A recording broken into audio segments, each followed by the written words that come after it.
Ce que Donald Trump vient de dire il y a quelques instants, il l'a publié sur les réseaux sociaux. Il affirme que l'Iran vient de nous informer qu'il est en situation d'effondrement. Il voudrait qu'on rouvre le détroit d'Ormuz le plus vite possible et ils essaient de régler leurs questions de leadership, ce qu'ils pensent qu'ils réussiront à faire.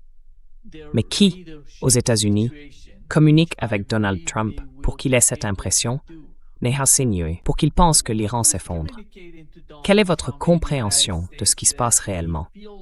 En fait, il ne s'agit pas seulement de ce que Donald Trump vient de publier. Il semble y avoir dans les grands médias et au sein de l'administration Trump une sorte de conviction qu'il existe une fracture, une division, et que l'Iran est en train de s'effondrer. Qu'est-ce qui se passe exactement?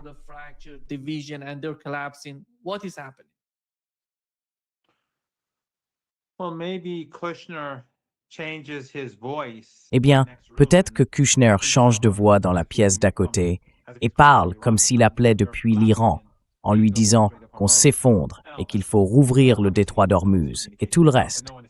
Évidemment, personne ne communique avec Trump et personne ne parle d'un effondrement imminent de l'Iran ou de quoi que ce soit que Trump prétend que les Iraniens diraient. Franchement, ça n'a aucun sens. Pourquoi les Iraniens chercheraient-ils à lui parler? Et pourquoi auraient-ils rejeté sa tentative d'imposer des discussions à Islamabad? Donc non, ça ne tient pas debout. Et bien sûr, Trump ne dit pas grand-chose sur les conséquences du blocus du détroit d'Ormuz qu'il a lui-même imposé et sur ce que ça provoque pour le monde entier. L'économie mondiale atteint un point très dangereux. Ce point de bascule dont certains parlaient commence à se manifester. Et je pense que dans les 10 prochains jours environ, on va voir les problèmes s'aggraver. Des problèmes très visibles, partout dans le monde, à cause de ces politiques.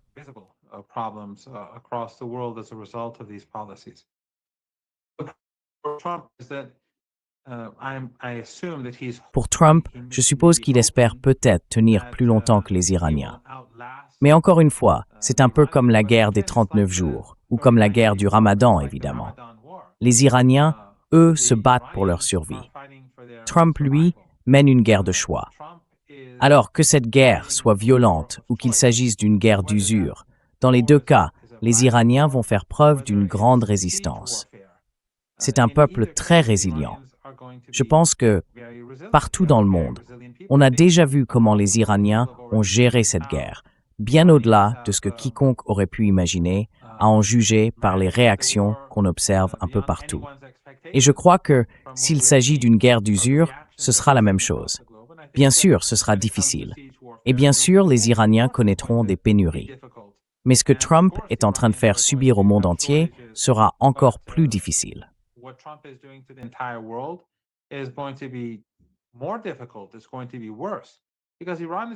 Ça va être pire, parce que l'Iran est un pays qui a déjà vécu sous sanctions. Et comme vous le savez, il y a eu des années où nous n'avons presque pas exporté de pétrole, à cause des sanctions, de pression maximale imposées par Trump, pendant, je dirais, environ 3 ans. Je ne sais pas exactement combien de temps, mais peut-être jusqu'à 3 ans, on n'a pratiquement rien exporté. Si je me souviens bien, la plupart du pétrole qu'on envoyait, c'était à peu près 100 000 barils par jour vers la Chine. Et on ne recevait pas d'argent pour ça. C'était en échange de quelque chose qu'ils avaient déjà fait.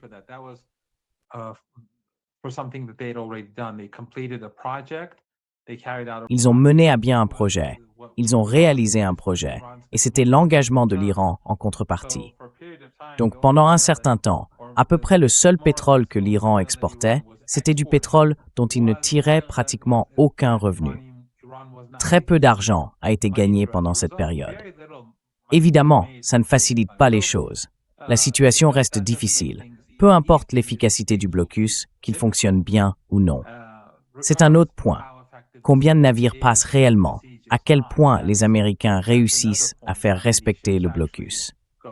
C'est un sujet que je vous ai déjà entendu aborder avec d'autres invités, donc je ne vais pas m'engager sur ce terrain.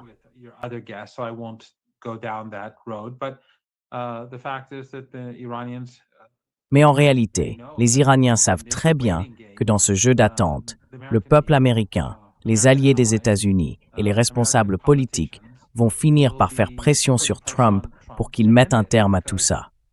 Parce qu'il fait souffrir tout le monde, et personne ne voit de raison à cette souffrance, si ce n'est que les sionistes, Netanyahou et Trump l'ont imposé. Alors que, du côté du peuple iranien, ils savent que cette souffrance, ces difficultés, ces pénuries leur sont infligées par un ennemi extérieur, sans aucune justification morale ou légitime pour agir ainsi. Sauf qu'il le fait au nom d'un régime ethno-suprémaciste qui se considère comme la race supérieure, le peuple élu, et qui pense donc pouvoir imposer ce qu'il veut au reste du monde.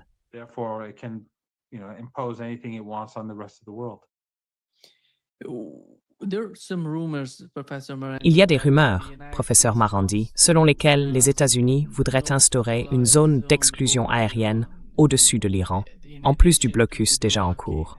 Est-ce que cela risque d'aggraver la situation, ou bien faut-il s'attendre à une confrontation militaire entre l'Iran et les États-Unis?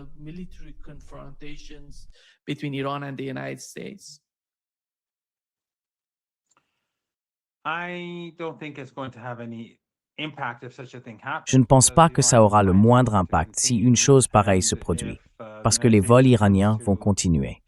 Et si les États-Unis essaient de viser les vols iraniens, alors là, ce serait la guerre. Et dans ce cas, l'espace aérien au-dessus du Golfe Persique, au-dessus des pays qui soutiennent les États-Unis dans leur guerre contre l'Iran, comme le Qatar, Bahreïn, les Émirats, le Koweït et l'Arabie saoudite, eux se retrouveraient dans une situation très difficile. On reviendrait donc en gros à une situation de guerre. Donc si les Américains tentent quoi que ce soit dans l'espace aérien iranien, ce sera compliqué, très compliqué pour eux. Et j'imagine que les vols essentiels de l'Iran sont surtout à destination des pays situés à l'est et au nord du pays.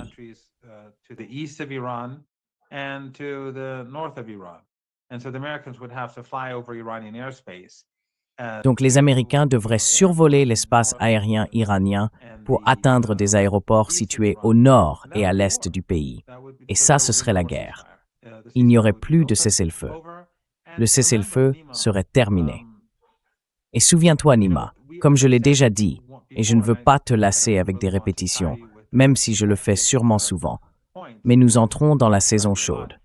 Le Golfe Persique, la péninsule arabique, deviennent alors très chauds et très humides. Et il va devenir de plus en plus difficile pour les États-Unis de faire la guerre dans ces conditions. Les Américains ont toujours été prudents quand ils lançaient leur guerre dans notre région du monde.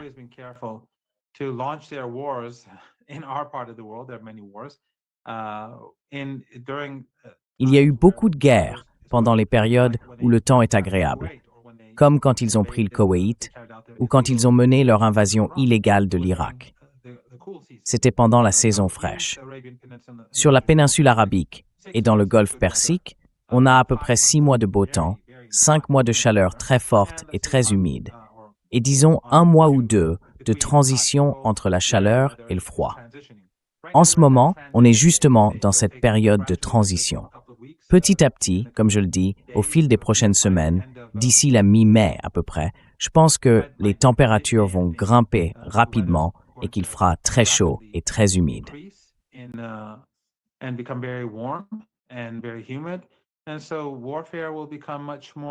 La guerre va donc devenir beaucoup plus difficile. Je ne suis pas certain que les Américains soient en position de... Enfin, pas qu'ils ne le puissent pas, mais je ne pense pas que ce serait une décision intelligente pour eux de s'engager dans un conflit. Bien sûr, pendant qu'on parle, si les Américains lançaient une attaque ou effectuaient des vols au-dessus de l'espace aérien iranien, ce serait la fin du cessez-le-feu. Et les Iraniens riposteraient. S'ils ripostent, cela veut dire qu'ils auraient l'avantage du premier coup. Ils frapperaient des cibles dans toute la région. Et ça, je pense, serait très avantageux pour l'Iran. Donc, une provocation américaine pourrait donner aux Iraniens l'occasion de mener des frappes où ils le souhaitent dans la région.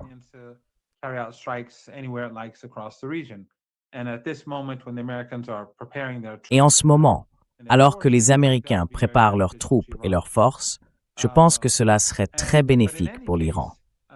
Mais quoi qu'il en soit, il va devenir de plus en plus difficile pour les Américains de mener une guerre à cause des conditions météorologiques.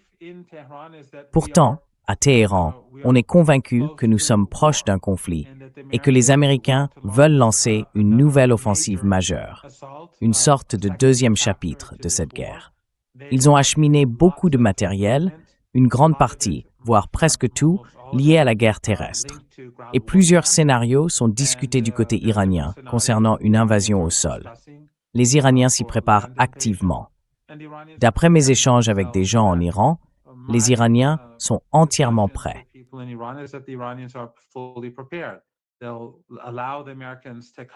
Ils vont laisser les Américains entrer. Dans certaines zones, les Américains vont se retrouver face à de très gros problèmes parce que les Iraniens sont profondément retranchés. Et dans d'autres zones, les Iraniens vont les laisser avancer, progresser un peu. Puis ils vont commencer à les viser avec des missiles, des drones et d'autres armes que l'Iran prépare depuis 2 ou 3 décennies.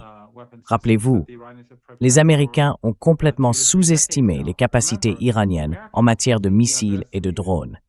Quant à leurs effectifs, ils n'ont aucune idée du nombre de missiles et de drones que possède l'Iran. L'Iran en produit en ce moment même.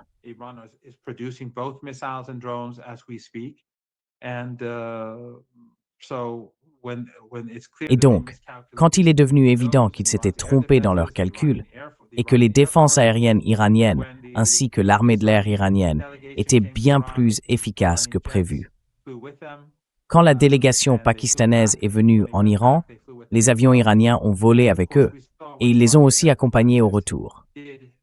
Et bien sûr, on a vu ce que les défenses aériennes iraniennes ont fait quand les Américains ont tenté de mener une opération à Ispahan à cette époque-là. Alors quand les Américains ont complètement sous-estimé la résilience de l'Iran et ses capacités militaires, je pense qu'ils risquent fort de regretter toute invasion terrestre. Mais je crois qu'il est tout à fait possible que Trump lance une attaque, parce qu'à mon avis, il joue un coup de poker. It's a third song qui doit aller plus loin dans l'escalade. Il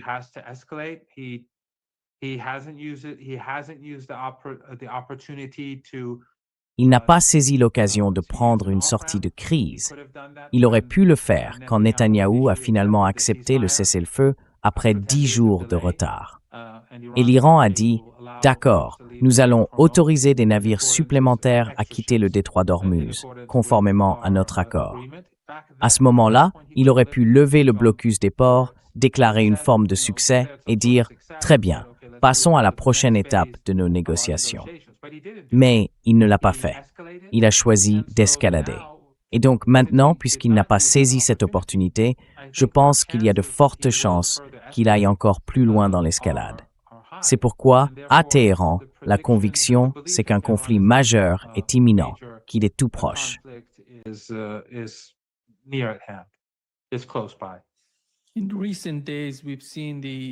Ces derniers jours, on a vu des activités de défense aérienne à Téhéran et dans d'autres villes d'Iran. Qu'est-ce que c'est exactement? Parce que certaines personnes parlaient peut-être d'attaques de drones ou quelque chose de ce genre. Puis on a entendu dire que ce n'était qu'un test, qu'ils testaient simplement le système de défense aérienne. Alors, de quoi s'agit-il vraiment? Et aujourd'hui, à quel point le système de défense aérienne iranien est-il performant, comparé à ce qu'il était avant le début du cessez-le-feu?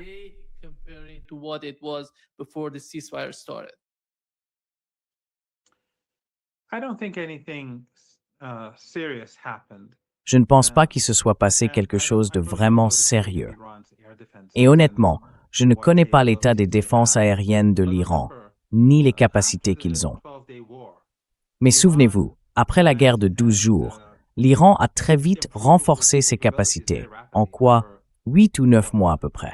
Et après ces 8 ou 9 mois, quand les États-Unis ont lancé une deuxième guerre contre l'Iran, même si les forces et les moyens américains étaient bien supérieurs à ceux du régime, la force combinée des États-Unis, du régime israélien et avec le soutien logistique des pays du Golfe Persique, sauf l'Irak et Oman, faisait que la puissance de feu américaine et celle dirigée contre l'Iran était bien plus importante.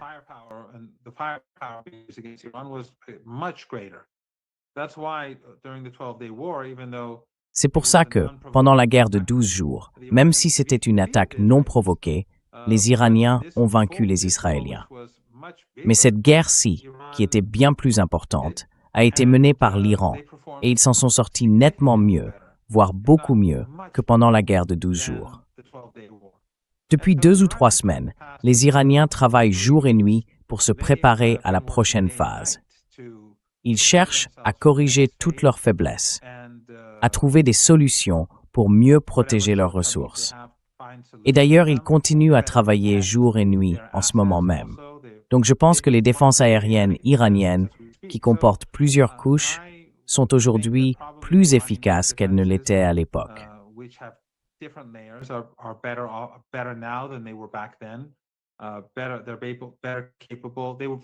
Ils sont plus capables maintenant. Ils ont plutôt bien géré la question des drones. J'imagine qu'ils sont encore mieux préparés aujourd'hui pour faire face aux drones, aux avions volants à basse altitude et aux hélicoptères qui ne l'étaient il y a quelques semaines. Donc vous savez, les Américains se préparent depuis plusieurs semaines, mais les Iraniens aussi. Ce n'est pas comme si les Iraniens avaient changé de stratégie. Et puis, c'est le terrain de jeu de l'Iran. L'Iran sait désormais de quoi l'ennemi est capable et il se prépare pour mieux lui faire face. Je pense qu'aujourd'hui, toute menace venant de l'Iran est prise beaucoup plus au sérieux.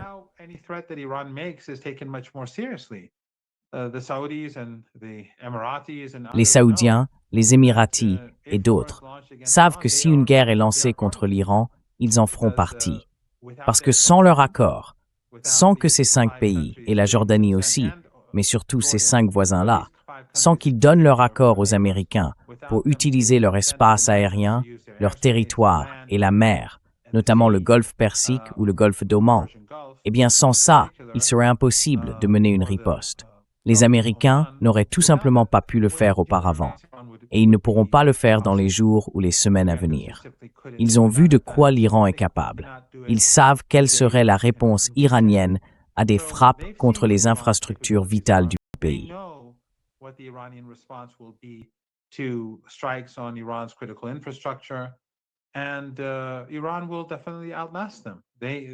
Et l'Iran leur survivra, c'est certain. Leurs infrastructures critiques sont très proches du territoire iranien. Ils ont de très grands projets là-bas. En Iran, ces infrastructures sont réparties dans tout le pays. Il est donc très facile pour l'Iran de riposter, de répondre et de détruire ces installations. Et si cela arrive, ça veut dire qu'il n'y aura plus... Enfin, le commandant iranien des forces de missiles a dit que si on intervenait là-bas, il n'y aurait plus de pétrole venant de cette région pendant des années. Et ça veut dire que le monde connaîtra une dépression économique pendant longtemps. Oui.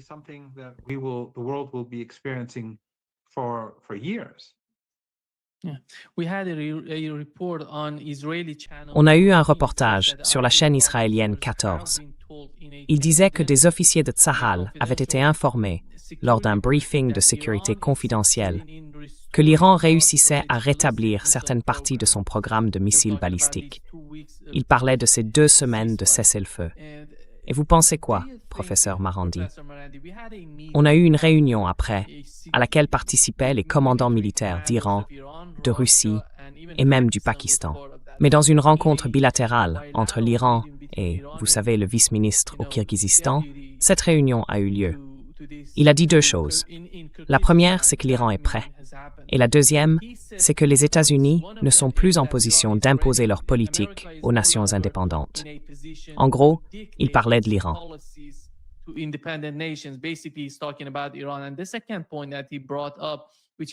Et le deuxième point qu'il a soulevé, qui est important, c'est qu'aujourd'hui, la République islamique d'Iran, tout en se préparant à une défense solide et en répondant aux besoins de ses forces armées, est prête à partager ses capacités de défense et militaires avec les pays indépendants, en particulier les États membres de l'Organisation de coopération de Shanghai.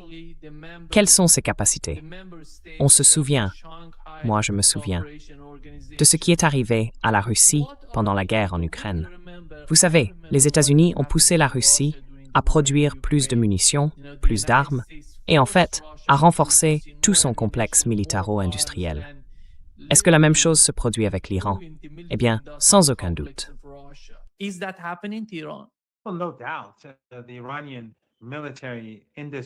L'industrie militaire iranienne est très différente de celle des États-Unis. Elle est contrôlée par l'État, et donc elle agit selon ce que l'État exige. Elle n'est pas conçue pour générer des profits pour des milliardaires ou pour l'oligarchie. Du coup, l'Iran, tout comme la Russie, peut produire des missiles beaucoup plus vite, de manière plus efficace et à un coût bien moindre que les États-Unis. Mais ce n'est pas seulement ça. Je pense que ce qu'on a vu, c'est non seulement la résilience et la résistance exceptionnelle du peuple iranien, mais aussi celle des soutiens libanais de la résistance. Et le Hezbollah fait un travail remarquable, je sais que vous en avez parlé. Et c'est quelque chose que le monde entier est en train d'observer. Un collègue à moi, un ami, un communiste brésilien, me disait il y a quelques jours qu'il participait à une conférence, qu'il assistait à des rencontres en Chine,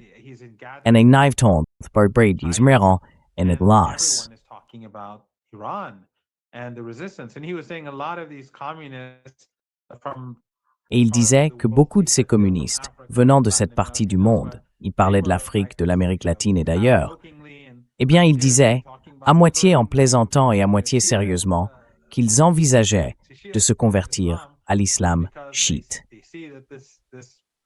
Parce qu'ils voient que cette idéologie est enfin, c'est moi qui le dis, mais qu'elle est très efficace contre l'empire, contre l'impérialisme, contre l'hégémonie, la domination et l'injustice, contre la domination des puissants sur les opprimés.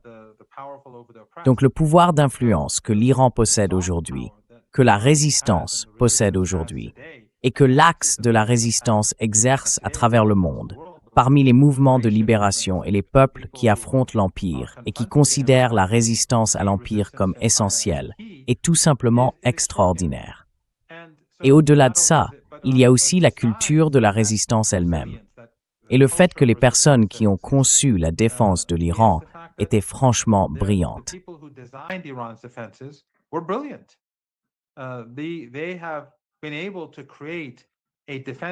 Ils ont réussi, au fil des décennies, à construire une véritable capacité de défense. Pendant ce temps, les Américains, avec toute leur puissance de feu et toute leur richesse, soutenus par leurs alliés dans la région et bien sûr par le régime israélien, qui dispose de tout ce que l'Occident possède et lui fournit, eux ont échoué. Malgré toute cette puissance, malgré tout cet arsenal, après 40 jours, ils ont échoué. Et cela a ébranlé le monde. Partout, on parle de l'hégémonie qui vacille face à la République islamique d'Iran et du régime israélien, bien sûr, qui échoue face au Hezbollah au Liban. Alors, évidemment, cette doctrine, ces capacités que l'Iran détient, je suis certain que des armées du monde entier aimeraient savoir comment l'Iran y parvient.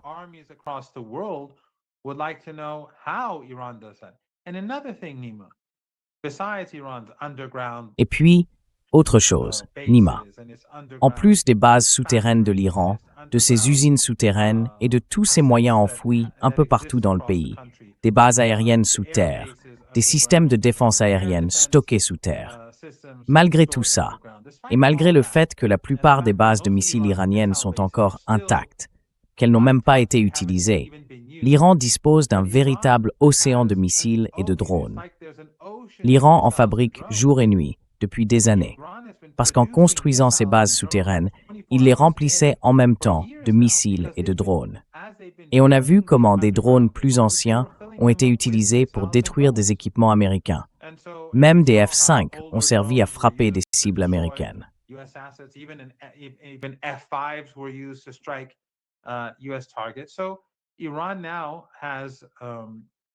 Alors, l'Iran dispose maintenant d'un océan de drones et de missiles, littéralement innombrables, qu'il peut utiliser dans la phase à venir. Au lieu d'acheter en masse des avions de chasse à l'Occident, comme le font d'autres pays, aux États-Unis par exemple, ce qui serait de toute façon inutile face à une telle supériorité aérienne, les Iraniens ont conçu une capacité défensive et offensive contre laquelle les Américains ne peuvent rien faire. Et bien sûr, je pense que dans la guerre à venir, une guerre tout à fait possible, voire probable, qu'on risque de voir dans les prochains jours, on assistera sans doute à la poursuite de cette stratégie. Les Iraniens ne veulent pas la guerre, mais on en a déjà parlé. Nous ne voulons pas la guerre. Nous ne l'avons pas commencée. Nous ne sommes pas responsables de cette crise économique mondiale. Ce sont les États-Unis, Netanyahou, Israël et le sionisme qui en sont à l'origine.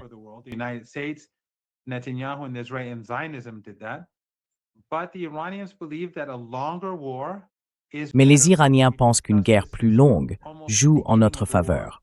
On en parle depuis presque le début du conflit. Toi et moi, on en a discuté plusieurs fois. Les Iraniens se sont préparés à une guerre très longue. Leurs missiles, leurs drones et d'autres moyens continueront d'affaiblir les États-Unis, justement à un moment où les États-Unis sont affaiblis. Ils ont tellement utilisé leurs propres ressources et leurs munitions que dans certains cas, ils sont à un niveau critique. L'Iran, lui, tiendra plus longtemps que les États-Unis. Et partout dans le monde, les armées, les forces armées de différents pays observent la situation. Ils veulent l'Iran. Sans aucun doute, ils aimeraient qu'il les aide à développer leurs propres capacités nationales. Après tout, l'Iran les a vaincus. L'Iran a vaincu l'Empire.